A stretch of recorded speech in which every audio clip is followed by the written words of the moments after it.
श्री गणेशाय नमः। श्री जानकी वल्लभो विजयते। श्री रामचरितमानस द्वितीय सोपान अयोध्या कांड पे आगे का वर्णन सुनिए।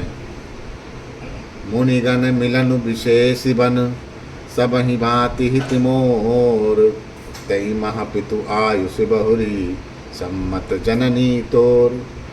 वन में विशेष रूप से मुनियों का मिलाप होगा, जिसमें मेरा सभी प्रकार से कल्याण है, उसमें भी फिर पिताजी की आज्ञा और हे जननी तुम्हारी सम्मति है, ऐसा श्री रामचंद्र जी कहते हैं। भरत प्राण प्रिय पावहि राजू विद सब विद मोहि सन्मुखे आजू जो न जाओ बन ऐसहु काजा कथम गनई मोहि मूढ़ समाजा। और प्राण प्रिय भरत राज पावेंगे। इन सभी बातों को देखकर यह प्रतीत होता है कि आज विधाता सब प्रकार से मुझे सम्मुख हैं, मेरे अनुकूल हैं। यदि ऐसे काम के लिए भी मैं वन को ना जाऊं तो मूर्खों के समाज में सबसे पहले मेरी गिनती करनी चाहिए। से वहीं अरंडु कल्पतरु त्यागी परिहरि अमृत लेहि विषु मागी तेउ न पाए अस समय चुकाही देखु विचार मातु मन माही। जो कल्प वृक्ष को छोड़कर रंड की सेवा करते हैं और अमृत त्याग कर विष मांग लेते हैं, हे माता तुम मन में विचार करके देखो, वे महामूर्ख भी ऐसा मौका पाकर कभी नहीं चूकेंगे। अम्ब एक दुख मोहि विषेखी निपट विकल नर नायक देखी तो रही बात पिता ही दुख भारी होत प्रतीत नमो मातारी। हे माता मुझे एक ही दुख विशेष रूप से हो रहा है, वह महाराज की अत्यंत व्याकुलता को देखकर। इस थोड़ी सी बात के लिए ही पिताजी को इतना भारी दुख हो गया। हे माता मुझे इस बात पर विश्वास नहीं होता है।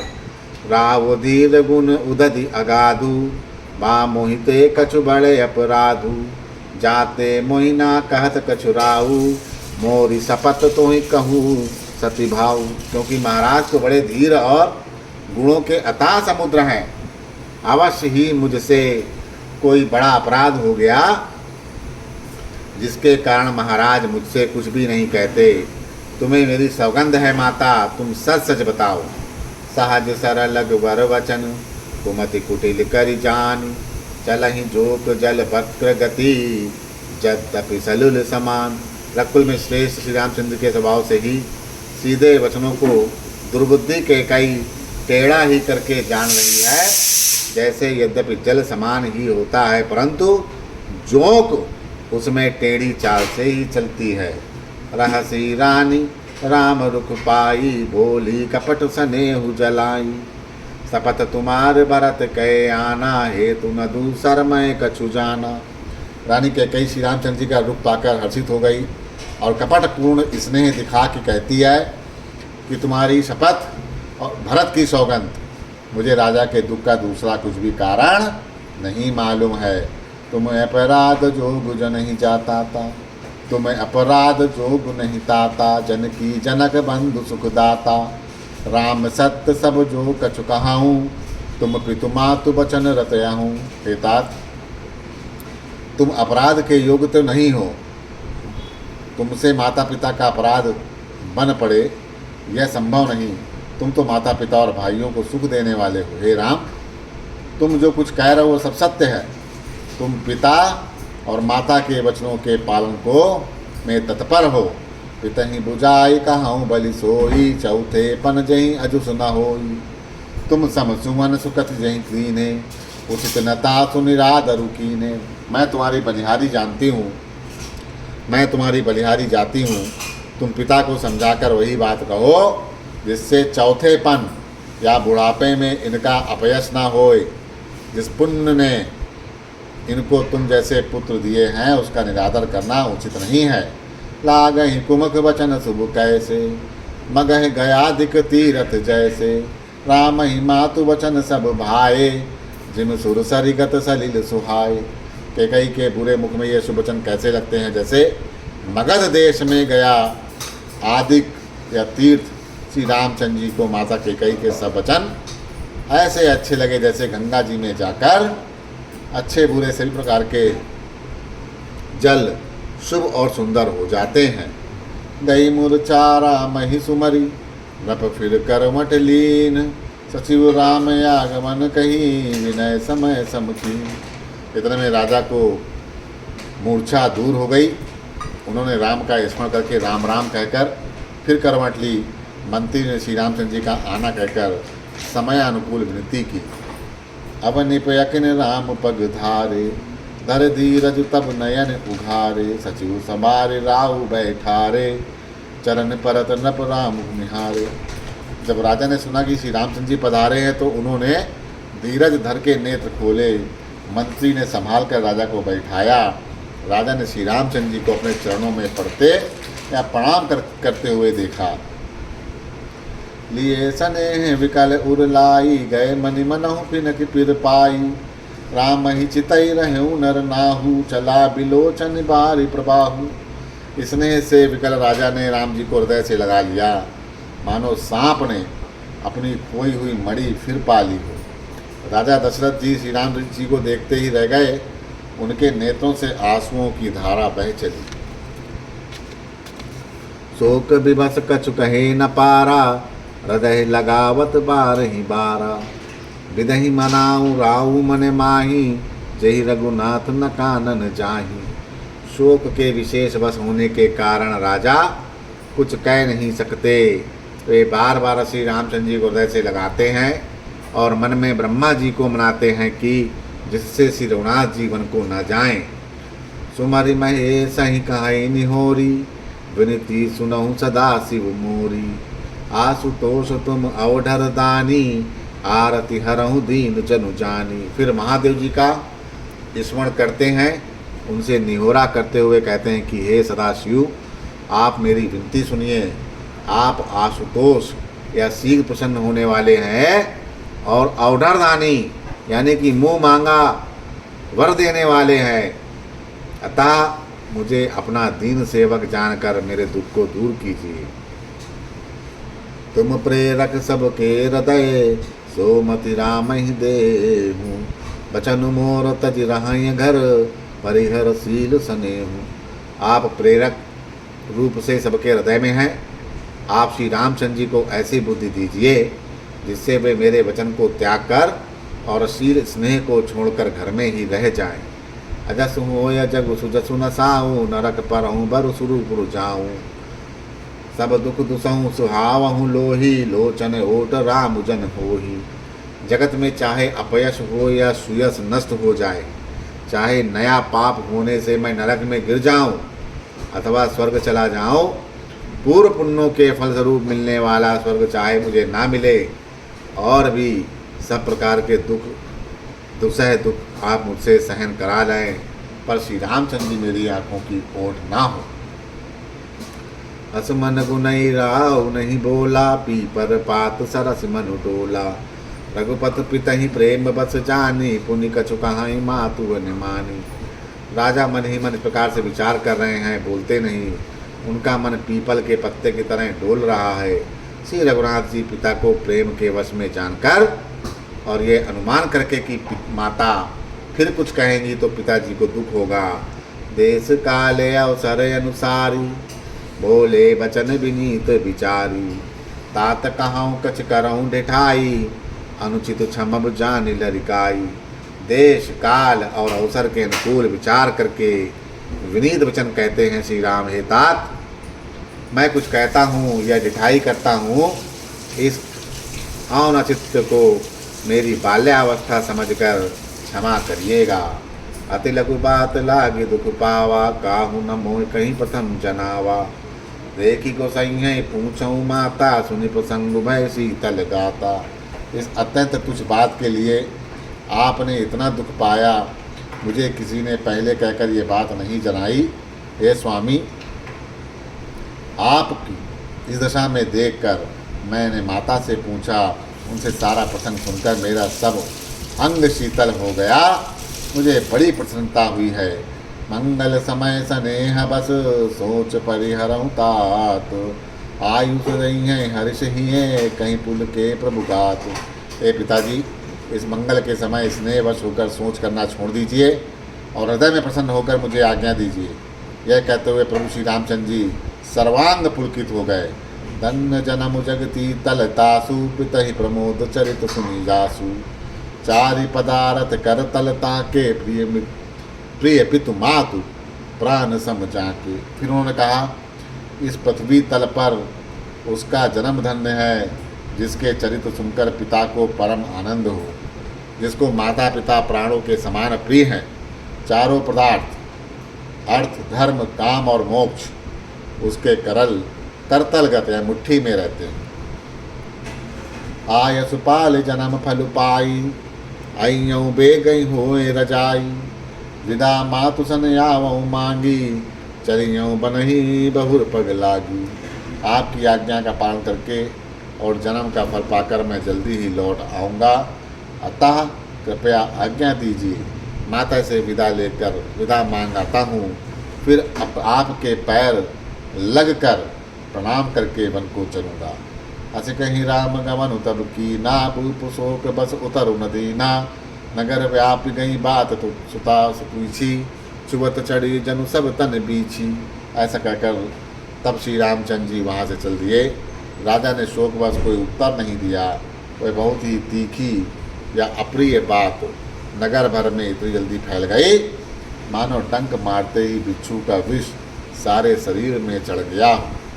सुनी भय विकल सकल नर नारी, भेली विटप जिम देख तवारी, जो जहाँ सुनई दुनई सिर सोई, बड़ विषाद नहीं धीरज हुई। इस बात को सुनकर सब स्त्री पुरुष ऐसे व्याकुल हो गए जैसे दावा नल या वन में आग लग गई।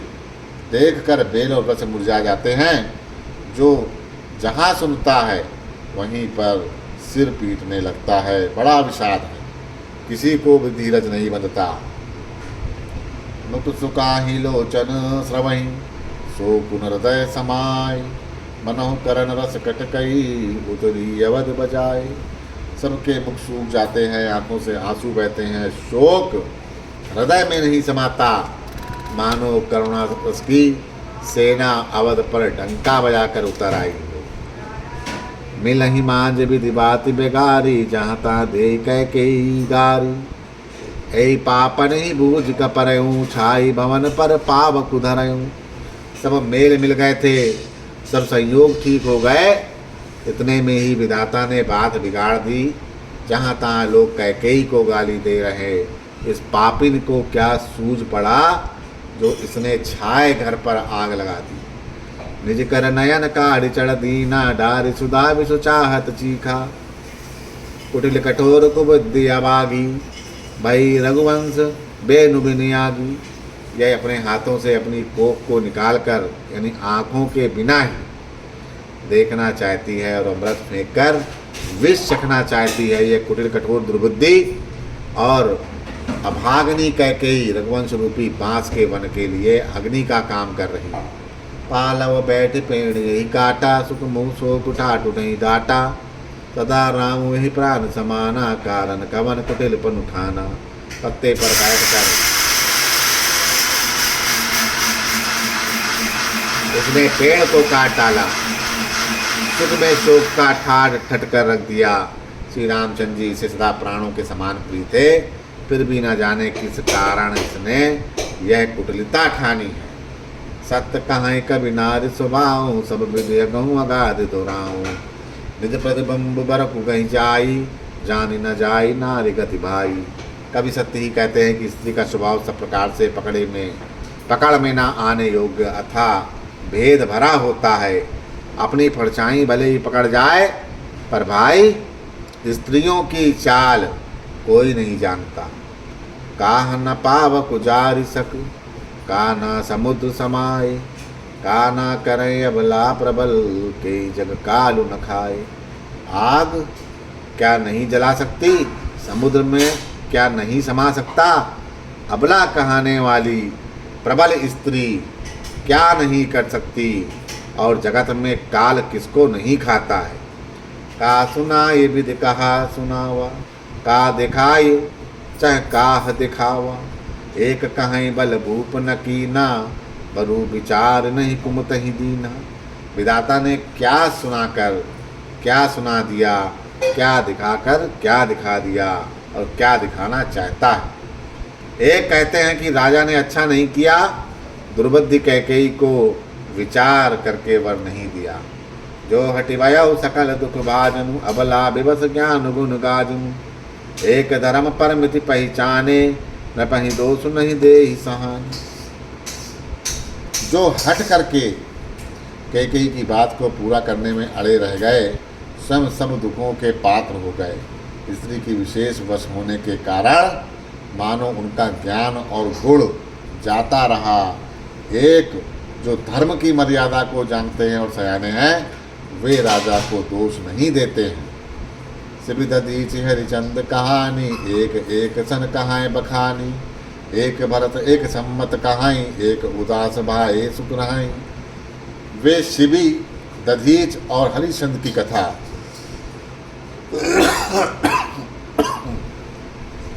एक दूसरे से बखान करके कहते हैं।